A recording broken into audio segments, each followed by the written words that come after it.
Bonjour à tous. Ça faisait longtemps qu'on n'avait pas fait une petite vidéo thématique. Je suis ravie de vous retrouver. J'espère que vous allez bien et j'espère que vous profitez des beaux jours qui arrivent ou qui sont déjà là pour ceux qui ont la chance d'être dans le sud. Donc avec la hausse fulgurante ces derniers mois des crédits immobiliers et la baisse du taux d'usure, bon nombre de dossiers se retrouvent soit insolvables, soit bloqués. Parce que c'est connu, les salaires ne montent pas aussi vite que l'inflation ou les taux immobiliers. Toi-même, tu sais. Donc aujourd'hui, on va voir ce qui pourrait constituer une véritable opportunité si tu as un projet immobilier dans les prochaines années ou que tu t'es retrouvé bloqué récemment et que tu n'as pas pu emprunter. Donc comme d'habitude, j'essaye de vous apporter de la valeur et des infos inédites ou qui sortent un peu de tout ce qu'on voit sur YouTube ou sur Internet. Ce que je vais vous présenter aujourd'hui, c'est une idée que j'ai eue moi-même, hein, voilà. C'est pas un article d'où j'aurais tout pompé, voilà. Donc on va voir peut-être un moyen d'avoir justement, de résoudre ce problème de taux et d'avoir un taux au contraire qui soit bloqué, qui soit garanti pendant plusieurs années jusqu'à 15 ans maximum. Donc en fait, on va parler du PEL, donc le PEL, le plan d'épargne logement. Alors, c'est quoi ce truc? Rapidement, en fait, comme son nom l'indique, c'est un plan d'épargne, un peu comme le livret A. C'est destiné à ceux qui ont à la base, c'est destiné à ceux qui ont un projet d'achat immobilier. Le capital est garanti, il n'y a pas de souci, il n'y a aucun risque de perte. Euh, Sauf que les sommes que vous mettez dessus ne sont pas liquides, elles sont bloquées pendant toute la durée du placement. Ça, il faut bien le savoir. En échange, vous avez le droit à la clôture du PEL à un crédit immobilier avec un taux fixe qui est déterminé à l'avance à l'ouverture du plan. Donc vous savez à l'avance le taux immobilier auquel vous aurez droit. Le taux de rémunération du PEL est également garanti et reste le même sur toute la durée du plan. À noter, il y a une obligation de versement. Grosso modo, il faut faire des virements automatiques de minimum en gros 50 euros par mois pendant tant que le PEL est ouvert. Si on arrête les versements, ça clôture le plan tout simplement. Le PEL a une durée de vie maximum de 15 ans. Euh, donc voilà, s'il y a des contraintes, le PEL a aussi des avantages, c'est ce qu'on va voir. Donc une explication par la comparaison. Le livret A, lui, est liquide, c'est-à-dire que vous mettez de l'argent et vous le retirez quand vous le voulez, hein. Mais le taux du livret A, lui, il fluctue chaque année, d'accord? Donc, par exemple, voilà, sur les dernières années, il était de 0,5%. Et je crois que maintenant, il a augmenté à 1%, mais depuis des années, il était à 0,5. Donc, enfin, autant dire quasiment zéro, quoi. Et pendant longtemps aussi, on va dire, parce que tout ce que je vous dis, c'est une vidéo, j'ai des notes, mais je vous fais de tête quand même pas mal d'infos. De 2015 à 2019, on a pu conseiller aux gens d'ouvrir un PEL, pas pour sa destination principale, c'est-à-dire pas pour le crédit, mais parce que le taux d'intérêt du PEL était bien plus haut que celui du livret A, et surtout, il était fixe. Voilà. Donc pour un PEL ouvert vers 2015, le taux d'intérêt était autour de 2%. Donc en fait pendant des années on ouvrait plus un PEL non pas pour le crédit qu'il donnait droit mais juste comme un livret de placement, hein. Finalement on a détourné un peu l'utilisation du PEL et justement parce qu'on détournait un peu son utilisation en 2018 le gouvernement sous Emmanuel Macron a fait une réforme qui l'a rendu encore moins sexy. Déjà le taux d'intérêt est tombé à 1%. Bon, ça faisait toujours le double du livret A, on va pas se mentir, mais les intérêts ont été soumis à un impôt sur le revenu. Avant, ils étaient juste soumis.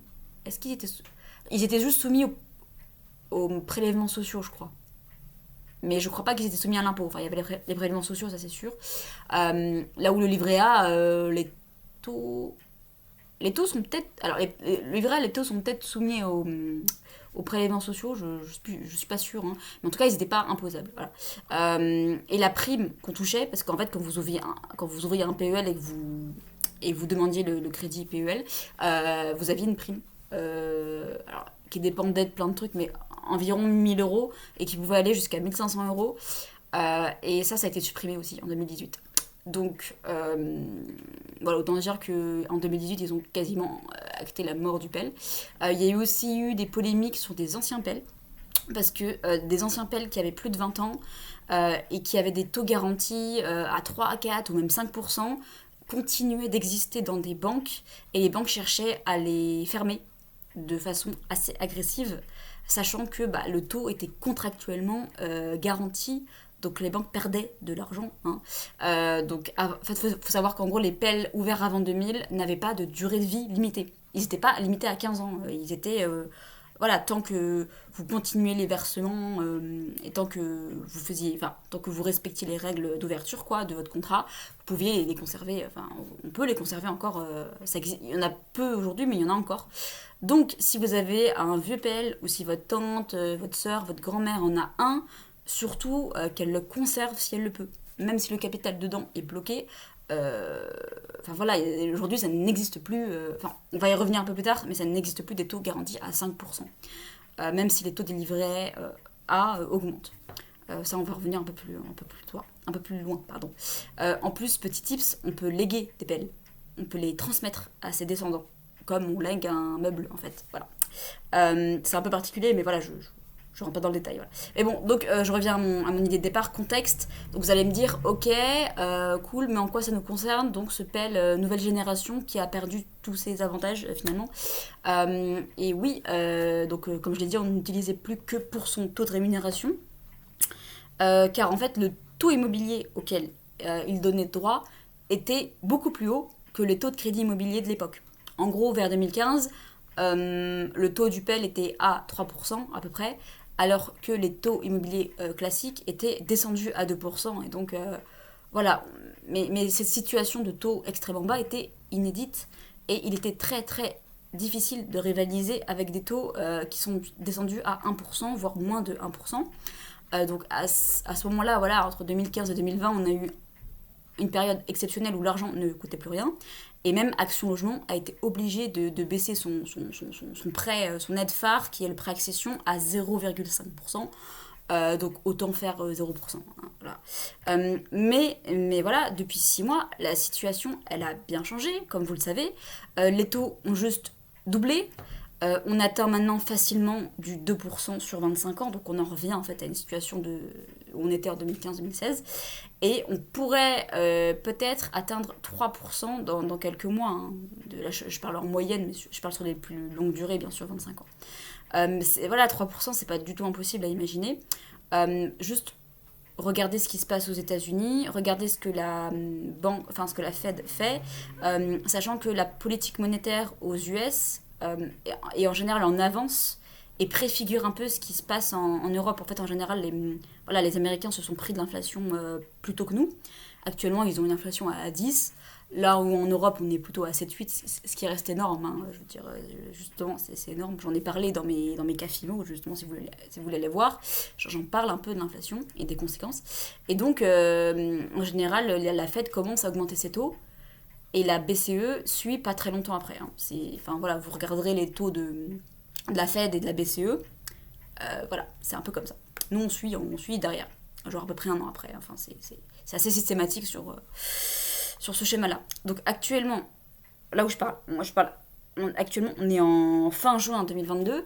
On en est là. Le livret A est à 1%. Le LEP est à 2,2%. Et le PEL n'a pas encore bougé, est toujours à 1% d'intérêt. Il est traditionnellement réévalué à la fin de chaque année, le PEL, le taux du PEL, sauf situation exceptionnelle. Donc on sait que le livret A et le LEP les taux du livret A et du LEP vont être plus que doublés en août prochain. Ils vont passer respectivement de 2% et 4%. Donc peut-être que ça pourrait être le cas également du PEL, peut-être que le taux du PEL va augmenter. Mais si le taux d'intérêt du PEL augmente, le taux du crédit PEL augmente également avec. Donc ce que je vous dis là ne sera peut-être plus valable après le 1er août, hein, attention. Donc, mais bon, actuellement, au moment où je parle, le PEL est toujours à 1%. Et donc on en vient au cœur du sujet de la vidéo. Avec un taux d'intérêt à 1%, le taux du prêt épargne logement est à 2,2%. Voilà, il est garanti à 2,2%, et ce depuis 2016. Donc depuis 2016, le taux d'intérêt et le taux du prêt épargne logement n'ont pas été revalorisés. Je vais vous détailler un peu les caractéristiques du prêt épargne logement. Donc on peut, pour en bénéficier, il faut avoir un PEL ouvert depuis 4 ans minimum, d'où la nécessité d'anticiper un peu. On peut financer avec le prêt l'achat ou la construction d'une résidence principale, ok, mais pas seulement. On peut également financer l'achat d'un terrain ou des travaux d'amélioration ou de réparation, donc une surélévation, un ravalement de façade en copropriété, etc. On peut, sous certaines conditions, céder ses droits à prêt à un autre membre de sa famille qui détient également un PEL et qui va cumuler ses droits avec les vôtres. Donc pour les caractéristiques du prêt, là on rentre dans le dur, on peut emprunter de 2 ans minimum à 15 ans maximum. Dans tous les cas, il faut bien comprendre que le taux d'intérêt est fixe à 2,2%. Que vous empruntiez 2 ans ou 15 ans, c'est pareil. On peut emprunter quelques milliers d'euros minimum. Je sais plus, je crois que le minimum c'est environ 5 000 euros. Vous irez vérifier. Mais le maximum c'est 92 000 euros. Voilà, donc le maximum c'est 92 000 euros sur 15 ans, à 2,2% dans tous les cas. Depuis 2018, les PEL n'ouvrent plus droit à la prime d'État. Et enfin, le montant que vous pourrez emprunter, parce que là vous vous demandez mais comment est fixé le montant, en fait il n'est pas libre le montant, hein. Il est fixé, en fait ça dépend des intérêts que vous avez cumulés. Voilà, donc globalement, plus vous mettez d'argent sur une longue durée, plus vous pourrez emprunter. Donc si ça vous intéresse d'emprunter 92 000 euros pour un achat immobilier, vous verrez avec votre banquier, quoi, parce que en fait, je rentre pas dans le détail, c'est un calcul assez complexe. Il y a aussi des calculages, je crois, sur internet. Si j'en trouve une, je vous mettrai en barre d'infos. Voilà. Donc le PEL peut être intéressant seulement dans le cas où les taux immobiliers vont être au-dessus de 2,2% sur 15 ans dans les prochaines années. Voilà, si à un moment les taux sont à plus de 2,2% sur 15 ans, ça devient intéressant d'ouvrir le PEL. Mais ça, en fait, on ne peut pas le savoir, hein. Et donc, comme je vous ai dit, le taux du PEL risque de... c'est sûr qu'il va augmenter, et donc le taux du prêt épargne logement va lui aussi augmenter. Donc ce que je vous dis là, c'est un peu un pari, hein, on ne sait pas. Voilà. Donc ça pourrait être la possibilité pour vous de financer aussi comme un prêt travaux, comme je l'ai dit, sur une longue durée. Parce qu'en général, les taux des prêts travaux, les prêts travaux en général, c'est sur 5 ans, 6 ans, sauf si vous voulez intégrer un prêt immobilier. Mais pour faire un prêt travaux sur une résidence que vous détenez déjà, dont vous êtes déjà propriétaire, c'est rare qu'on fasse des crédits à 10 ou 15 ans, quoi. Et ça peut être l'occasion de le faire à un taux qui est assez bas. Parce que je veux dire, c'est très facile d'avoir un prêt travaux à plus de 3%, même actuellement. Donc pour terminer, je vous signale aussi l'existence d'un CEL, CEL, compte épargne logement, qui lui, en gros c'est un peu comme le PL, sauf que c'est pas bloqué, il est liquide, il fonctionne un peu différemment et le taux d'intérêt de rémunération est moins haut. Je vous en parlerai peut-être dans une autre vidéo, car le prêt du CEL n'a pas les mêmes caractéristiques et on peut notamment faire de l'investissement immobilier avec en SCPI. C'est un peu particulier. En fait, déjà le PL n'est pas connu, les CEL est encore moins connu, et le fait qu'on puisse faire de l'investissement immobilier avec un CEL, je veux dire, personne ne le sait, quoi. Voilà. Même votre banquier, je suis sûre qu'il est pas au courant. Donc voilà, on va peut-être assister à la résurrection d'un plan déjà méconnu à la base, et pour qui on avait prédit sa fin prochaine avec la réforme de 2018. N'hésitez pas à en parler autour de vous, à me poser vos questions. S'il y a de la demande et que la vidéo fait plus que 10 ou 20 vues, quoi, je pourrais peut-être en refaire une vidéo où j'expliquerai en détail comment fonctionne le prêt, comment on peut demander un prêt et d'autres subtilités, en fait, parce que on peut faire un prêt, mais par exemple, si on fait un prêt travaux, ça rentre pas dans le cadre des prêts immobiliers, et donc on a plus problème de taux d'usure. Si on fait un prêt travaux avec certaines conditions, etc., on peut le faire rentrer dans le cadre des prêts à la consommation. Et les prêts à la consommation, En gros, ils ont un taux d'usure à 15%, je crois. Enfin, voilà, donc en fait, il y a plus de problème de taux d'usure si on fait un prêt à la consommation. Donc pour ceux qui ont annoncé la mort du PEL, sachez qu'il ne faut jamais vendre la peau de l'ours avant de l'avoir vendu. Avant de l'avoir tué. Pour ceux qui veulent approfondir le CEL, le PL, le fonctionnement, le machin, le truc, vous aurez, et là je vais vraiment les mettre, vous aurez toutes les infos voilà, en barre d'infos, enfin toutes les sources en barre d'infos. Voilà, donc n'hésitez pas, c'est vraiment intéressant. J'ai mis un peu de temps tout ça à rentrer dans le dur, mais franchement, je pense que voilà, pour un PEL, au pire en plus, au pire de ça, vous aurez juste un plan qui aura travaillé un peu et vous aurez juste constitué une épargne forcée de 50 € par mois, même si vous n'utilisez pas le prêt. Moi, je pense que je vais l'ouvrir. J'avais un PEL qui était à 2,5% que j'ai fermé parce que voilà, j'avais besoin de récupérer l'argent. Mais je pense que je vais réouvrir un PEL pour faire ce pari de l'augmentation des taux parce que je pense, vu ce qui se passe aux États-Unis, je pense que les taux immobiliers vont fortement augmenter. Il faut savoir que la BCE n'a même pas encore augmenté les taux et qu'on est à plus de 2%, comme je vous ai dit, enfin on y arrive aux 2% largement. Donc les 3%, je pense que les 3% sur 25 ans on va les atteindre et on risque de les atteindre sur 15 ans à un moment. Donc si à un moment on a des taux immobiliers à 4% et que vous avez un taux garanti à 2%, je peux vous dire que c'est jackpot. Hein. Vous ferez des calculs pour voir combien c'est 90 000 euros à 4% sur 15 ans, vous verrez. Voilà, je vous souhaite une bonne journée, une bonne semaine, un bon été et j'espère à très bientôt pour une nouvelle vidéo immobilière et peut-être une vidéo sur le CEL pour investir en SCPI. Voilà, ça peut être quelque chose de très intéressant pour ceux qui sont intéressés. Salut, tchuss!